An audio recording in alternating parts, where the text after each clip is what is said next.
Good morning. Please listen carefully to the following information about camera shots and get ready to answer some questions which you know will be very, very difficult. Let's begin talking about shots.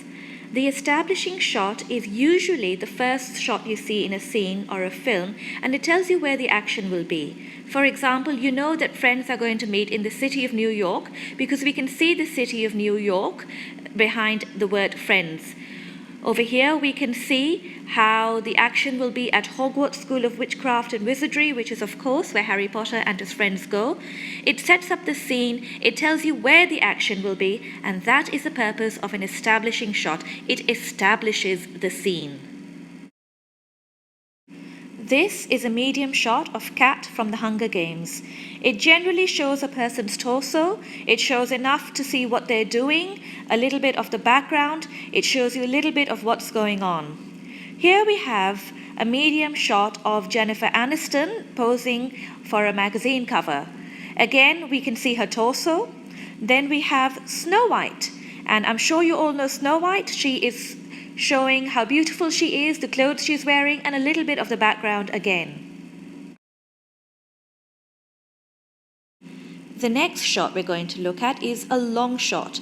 A long shot generally has a person, a complete person, and we see that person with quite a bit of background or scenery. For example, here we can see a person running in the countryside on a path, and we know that he is in the countryside or somewhere quite deserted. Then, of course, we have the cast from 10 Things I Hate About You, and we can see lots of people, almost the complete people, because we cannot see their shoes, but we see enough people to make it a long shot.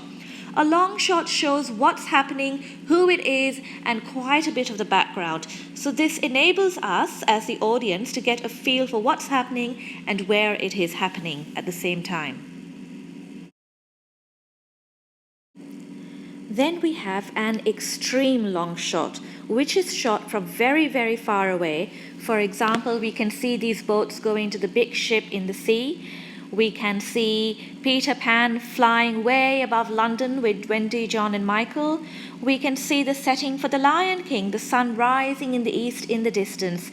So an extreme long shot shows things from very, very far away, so we can get a sense of how grand it is or majestic it is, or we can get a sense of how wonderful things are or how terrible things are, but it shows things from a very great distance, so a lot can be contained in an extreme long shot. Well, now we've had a look at an establishing shot, at a long shot, and an extreme long shot. So we've seen things zooming out, we've seen the camera zooming out. Let's have a look now and go the other way and see what happens when the camera zooms in. Do you remember the medium shot? Okay, after the medium shot comes the close-up. The close-up really just shows a close-up of the face of someone or something. It shows a person's emotions, it shows how a person is feeling, it tells us something about that person. It is used to show what that person is thinking or feeling. A close-up is a fantastic way of drawing attention to someone or something. So if there is ever a close-up that you are analyzing in an image or in a film or in an advertisement, see what is it that the producers or the makers or the creators of that text are trying to get you to see, and what do they want you to think about it. This is an extreme close-up. We can only see one eye of this girl, but we can see it in great detail. An extreme close-up draws attention to something in particular the makers of that text want us to see.